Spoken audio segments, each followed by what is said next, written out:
अस्सलाम वालेकुम नाजरीन, पुलिस फाइल के एक नए एपिसोड के साथ मैं हूं एसपी मूसा। आइए नजर डालते हैं आज के एपिसोड पर। आज के पुलिस फाइल में शामिल है 2.5 लाख में बेटी का सौदा किया, एडवांस में 20,000 लिया, कोर्ट छुट्टा से आया, अपनी गैरत बेचने वाले बाप का केस, दूध देने से कर दिया इनकार, देवर हो गए लड़ाई करने को तैयार, भाभी को घर से गायब पाया, बदचलनी और बदकिरदारी का इल्जाम लगाया, मियां चन्नू से आया बक्खा बीबी के कत्ल का केस, थोड़ी सी तवज्जो, गरीब की इज्जत हुई बर्बाद, किसी ने ना सुनी फरियाद, देखिए मेरी कहानी में।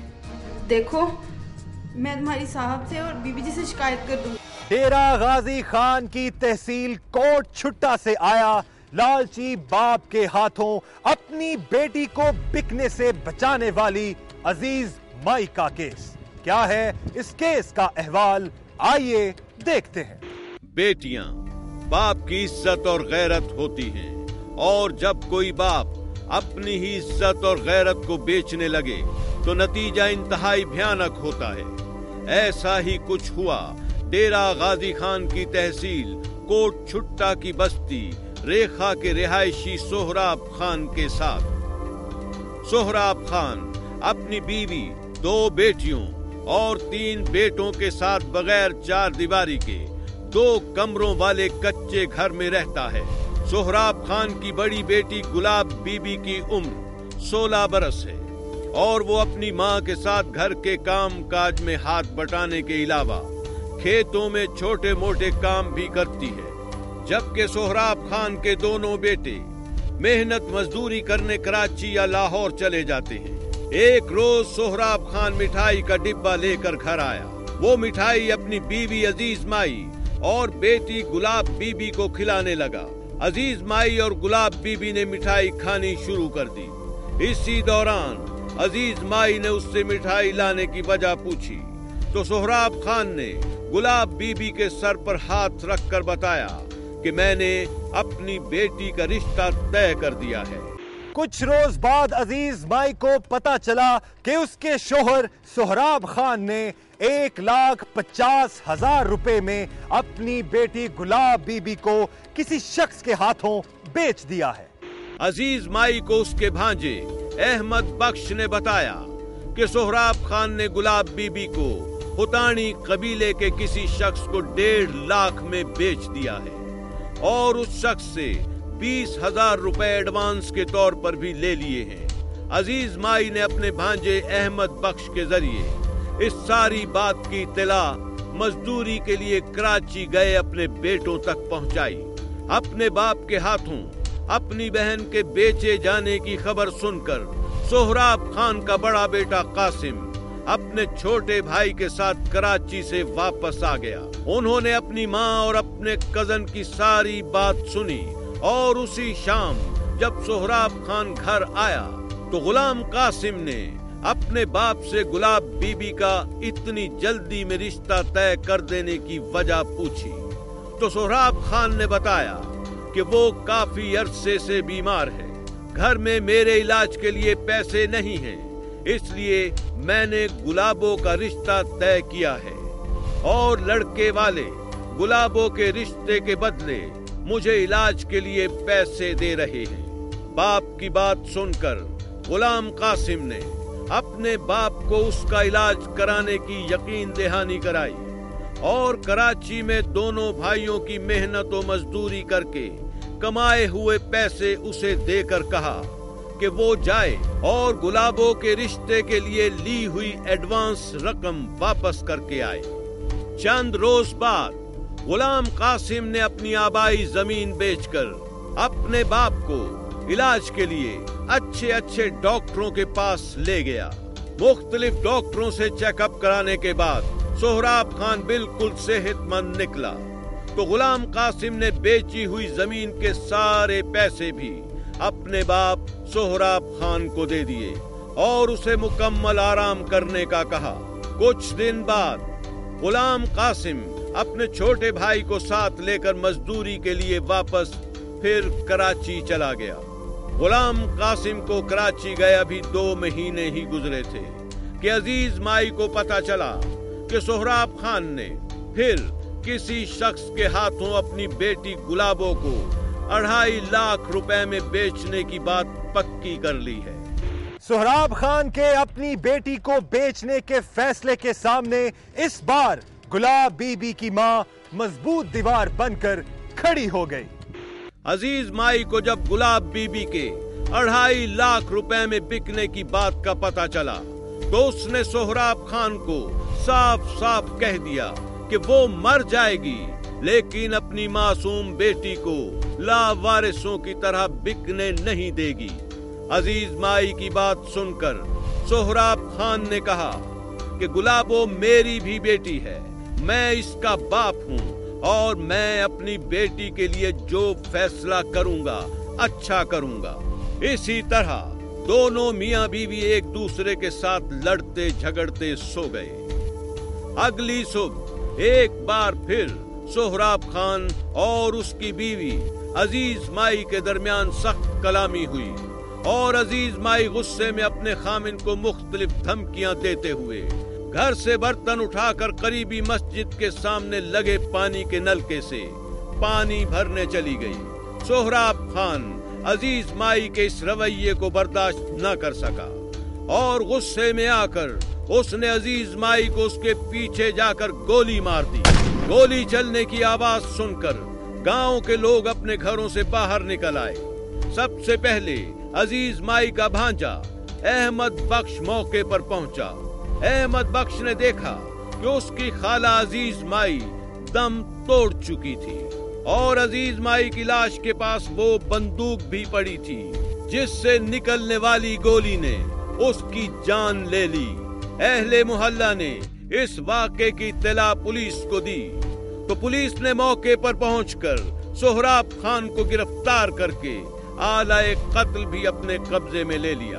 सोहराब खान ने पुलिस फाइल टीम से बात करते हुए कहा कि उसकी बीवी बदचलन थी और उसकी बदचलनी की वजह से मैं किसी को मुंह दिखाने के काबिल भी नहीं रहा था, इसलिए मैंने अपनी बीवी को कत्ल कर दिया। रिश्तेदारी वाली बात थी ना, ये मुखालिफ बंदे वाला आते पान जो बोली धी भी चंदादरान मार रही थी ऐसी धी बेचन को नहीं लगा मारान क्यों मरा मेरा अपना बच्चा मैं कहीं बिरा को दूंगा बिरादरी दे दूंगा ना रंग रोकेंगे ना पुत्र रोकेंगे रिश्ता उठाना जरूर दूंगा। अब बाकी वाली गाल अंदर जुल्म के पैसे मैं जुल्म दोबारा वाल मेरे बर्दाश्त नहीं थी, मैं हराम ना खा सकता हूँ, मैं हराम मरिए।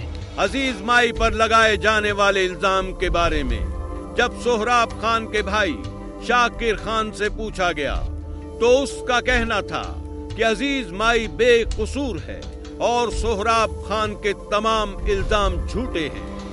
मैं बीमार थे जहाँ फिलहाल एक बेच के लगा था मैं हटके नहीं आई राबते मैं याद रहा कि मैं मार कर रहा था यो काम था ना जुर्मदार माई तो ना कोई गाल है। पुलिस फाइल टीम से बात करते हुए बेटी गुलाब बीबी ने कहा कि मुझे बिकने से बचाने के लिए मेरी माँ ने अपनी जान दी है। अब मेरा विचार था मैं 2.5 लाख दे अम्मा मेरे बिरा बेचना चाहता हूँ, मेरी अम्मा बेगुनाह गोली मारी। अपने बाप की हर बात मानने और हद से ज्यादा इज्जत करने वाले गुलाम कासिम का कहना था कि हमारे बाप ने कभी भी हमारा ख्याल नहीं रखा। हम भाइयों ने बचपन से ही यतीमों की तरह मेहनत मजदूरी शुरू कर दी थी। ऐसा तमन्ना की वास्ते भाई ऐसा नौजवान बंदे हैं बच्चे हैं ऐसा कहीं मत्थे लगने मुंह लगने अक्सर भाई तेरे न्याणे भी क्या जो मैं 2.5 लाख तो बेचना चाहना ता वास्ते ऐसा मना किते मेरी वालदा साहब मना किते मेरे बहनी भैया में मना किते सारे जो खानदान में मना किते सारे कबीले इत वास्ते को नाजायज गोली मार दी है। गम और दुख की तस्वीर बने इन बच्चों के जख्मों पर आने वाला वक्त शायद मरहम रख दे, लेकिन इनकी आंखों में छुपे एक सवाल का जवाब कोई भी ना दे सकेगा कि क्या कोई बाप अपनी ही बेटी को बेचने का सोच सकता है। एसपी मूसा डीपीओ डेरा गाजी खान से अपील करता है कि अजीज माई कत्ल केस की इंक्वायरी जल्द मुकम्मल करके सोहराब खान जैसे लालची बाप और सफाक कातिल को उसके अंजाम तक पहुंचाया जाए। ब्रेक के बाद देखिए, दूध देने से कर दिया इनकार, देवर हो गए लड़ाई करने को तैयार, भाभी को घर से गायब पाया, बदचलनी और बद किरदारी का इल्जाम लगाया, मियां चन्नू से आया बक्खा बीबी के कत्ल का केस।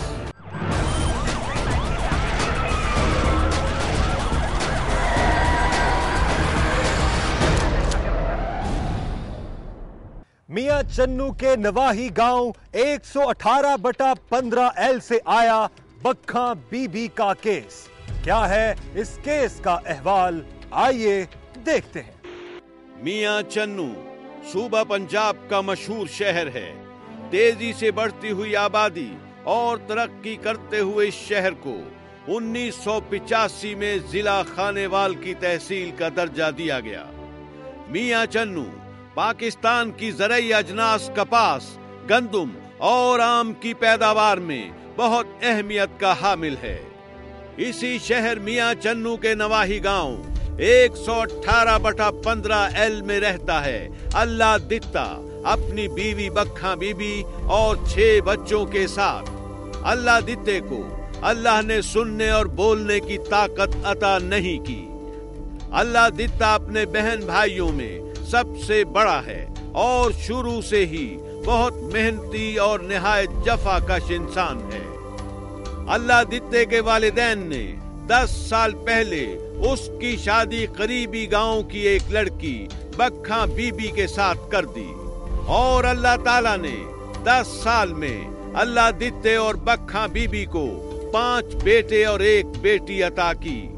अल्लाह दित्ता रोजाना अपना और अपने बच्चों का पेट पालने के लिए बकरियां चराने सुबह सवेरे ही घर से निकल जाता और शाम ढले वापस आता।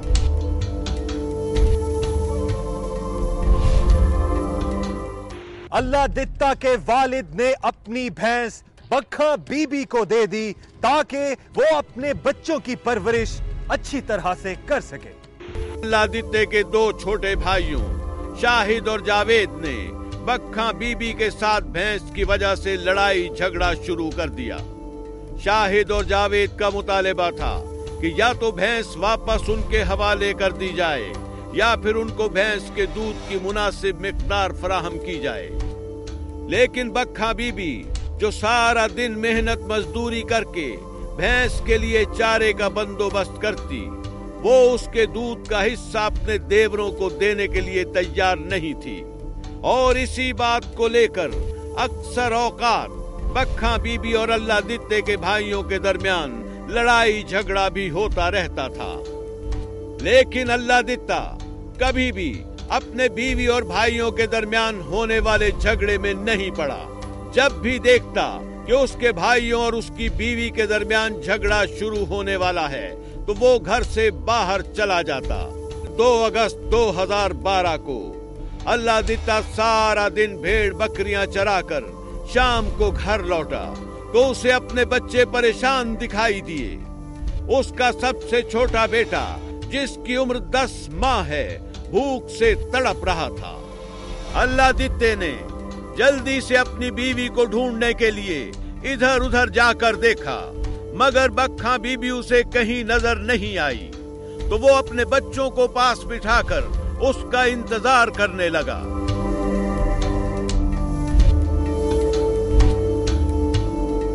काफी वक्त गुजरने के बाद भी जब बक्खा बीबी घर वापस न आई तो अल्लाह दित्ते ने बक्खा बीबी के एक भाई जो उसी गांव में रहता था उसे बक्खा बीबी की गुमशुदगी के मुताल्लिक बताया और वो दोनों बक्खा बीबी को मिलकर तलाश करने लगे।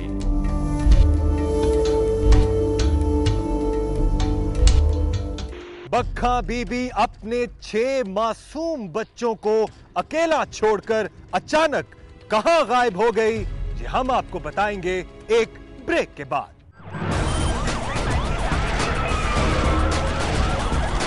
1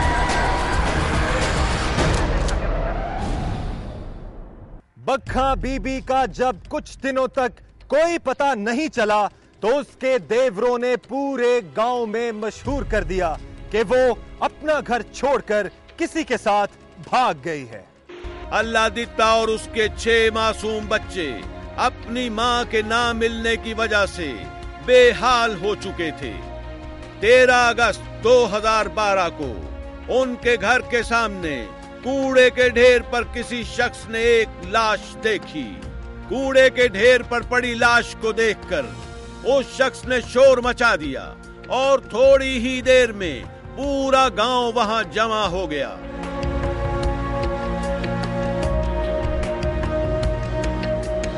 अल्लादित्ते के घर के सामने कूड़े के ढेर पर पड़ी हुई लाश किसी और की नहीं बल्कि अल्लादित्ते की बीवी और 6 मासूम बच्चों की मां बक्खा बीबी की थी।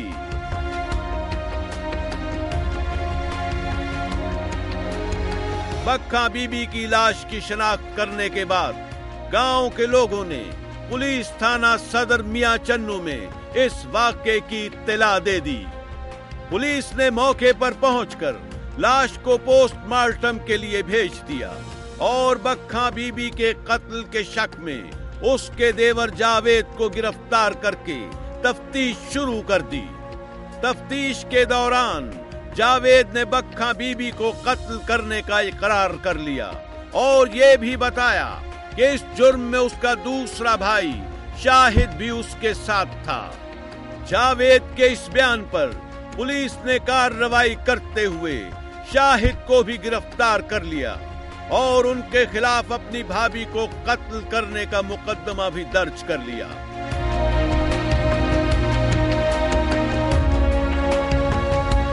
मुल्जिम जावेद का कहना है कि बक्खा बीबी बद किरदार औरत थी, इसलिए हमने उसे कत्ल कर दिया।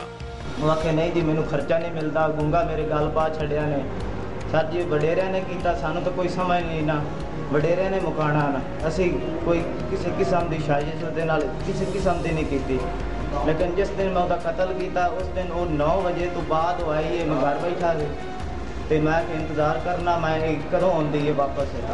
चाहे किसी बंदे नाल गई सी, चाहे किसी के घर बैठी सी, साजिश की उन्हें या बंदे को बैठी रही, जो वापस आई मेरे को बर्दाश्त नहीं होया गया, मैं उसका गला दबा के थोड़ी देर नप दी। मुल्जिमान ने दौरान तफ्तीश पुलिस को ये भी बताया कि हमने बक्खा बीबी को कत्ल करके भैंस के चारे वाले कमरे के अंदर भूसे में दबा दिया था। लेकिन कुछ दिनों बाद जब उसकी लाश में से बदबू आने लगी तो हमने लाश को उठाकर बाहर कूड़े के ढेर पर फेंक दिया। उन्होंने किसी लड़ाई की वजह से शनाज मुझे को 10-12 रोज कबर मार के अपने घर के कमरे में दबा दिया। जब डेड बॉडी की बहुत ज़्यादा स्मेल शुरू हो गई तो इन्होंने सुबह के टाइम 11 तारीख को 11 अगस्त को डेड बॉडी उठाकर एक वीरान इलाके में फेंक दी। अल्लादित्ते के गांव के नंबरदार मोहम्मद नवाज का भी कहना है कि जावेद और शाहिद अपने बड़े भाई की माजूरी का फायदा उठाते हुए अपनी भाभी बक्खा बीबी के साथ ज्यादती किया करते थे। मकतूला बक्खा बीबी का बोलने और सुनने की ताकत से महरूम शौहर अल्लादित्ते ने भी पुलिस फाइल टीम को अपने हाथों के इशारे से अपने भाइयों की सफाकी के साथ अपनी बीवी की मौत का हाल बयान किया। एक भैंस के थोड़े से दूध की खातिर अपने सगे भाई की बीवी और 6 मासूम बच्चों की मां बक्खा बीबी को इंतहाई बेरहमी से गला दबाकर कत्ल करने वाले मुल्जिमों शाहिद और जावेद को देखकर बिल्कुल नहीं लगता कि वो अपने किए पर शर्मिंदा हैं।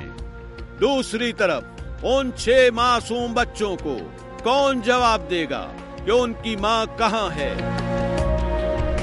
एसपी मूसा अपील करता है डीपीओ खानेवाल से कि 6 मासूम बच्चों की मां बक्खा बीबी के कत्ल के तमाम शवाहिद और सबूत अदालत के सामने पेश किए जाएं ताकि इन सफाक मुल्जिमों को सख्त से सख्त सजा दिलाई जा सके।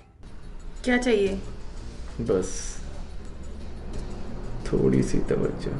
ब्रेक के बाद देखिए, गरीब की इज्जत हुई बर्बाद, किसी ने ना सुनी फरियाद। देखिए मेरी कहानी में। मैं तुम्हारी साहब से और बीबी जी से शिकायत कर दूंगी। ना,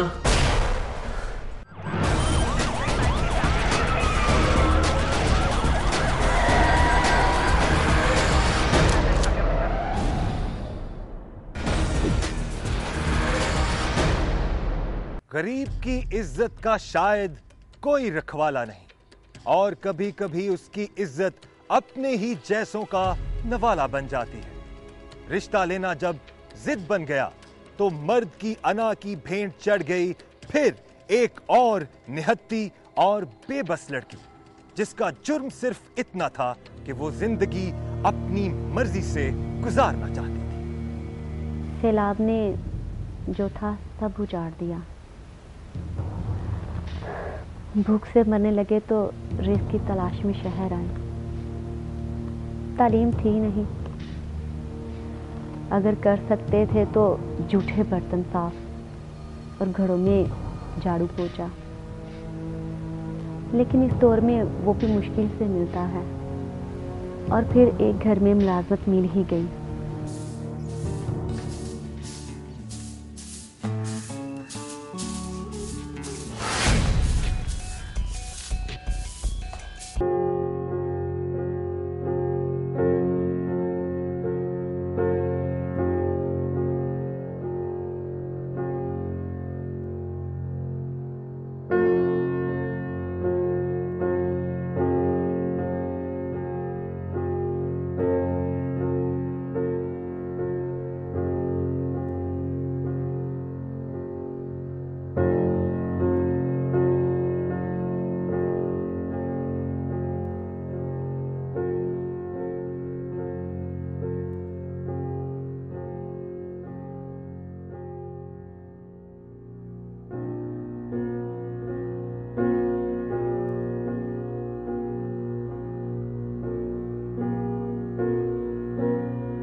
7 दिन तक अपनी कैद में रखा उसने मुझे।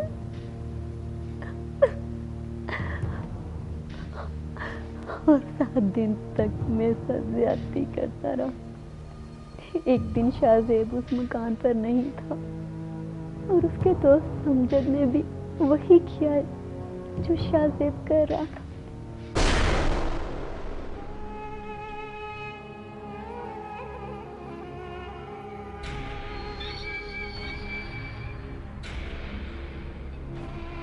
उधर मेरी माँ ने पुलिस को इत्तला कर दी। पुलिस मुझे तलाश करती करती शाहजेब तक पहुंच गई, लेकिन पता नहीं उसे पहले ही इस बात का पता चल गया।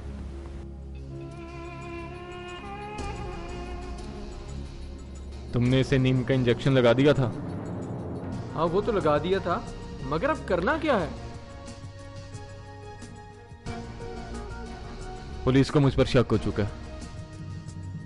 वो किसी भी वक्त यहां पहुंच सकती है। तो मैं काम करो, लड़की को फौरन से पहले लेके मेरे पुराने वाले घर पे पहुंचो। मैं तुम्हें वहीं मिलूंगा। ठीक है।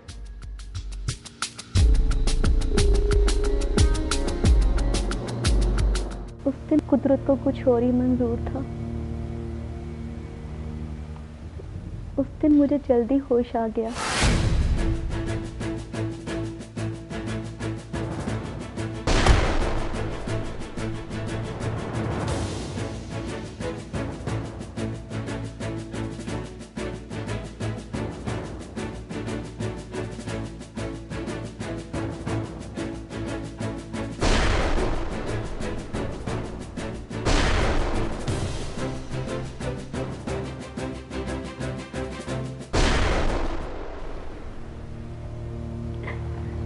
मैं वहां से भाग गई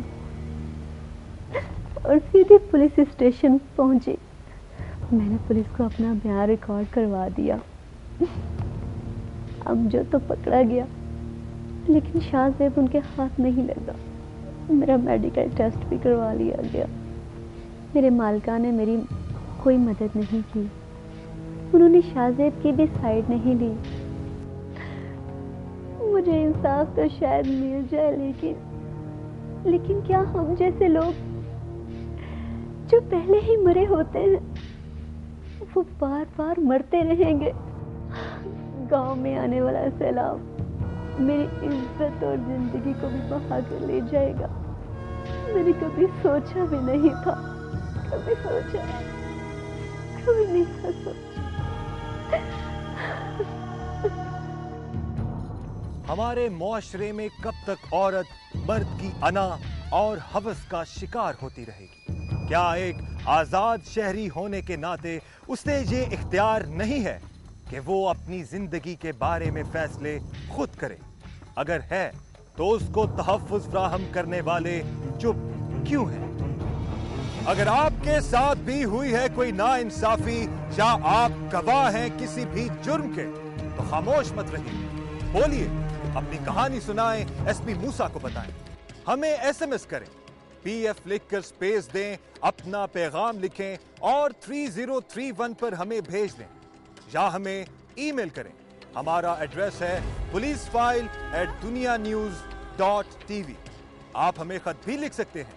हमारा पता है programme police file, PO box number 500 Lahore. अपना ख्याल रखें, खुश रहें, महफूज रहें। आपसे मुलाकात होगी पुलिस फाइल के अगले प्रोग्राम में। तब तक एसपी मूसा और उसकी इन्वेस्टिगेशन टीम को इजाजत दीजिए। अल्लाह हाफिज। मंगल के एपिसोड में देखिए, नूर बीबी को घर से भगाया, दूसरी शादी का प्रोग्राम बनाया, हवेली लखा से आया, हवस की भेंट चढ़ने वाले खिजर हयात का केस। मारिया जी कहाँ थी तुम? बेटी के लिए अच्छा रिश्ता ढूंढा, जिंदगी बनकर रह गई सजा। देखिए मेरी कहानी में। मेरे पास रहा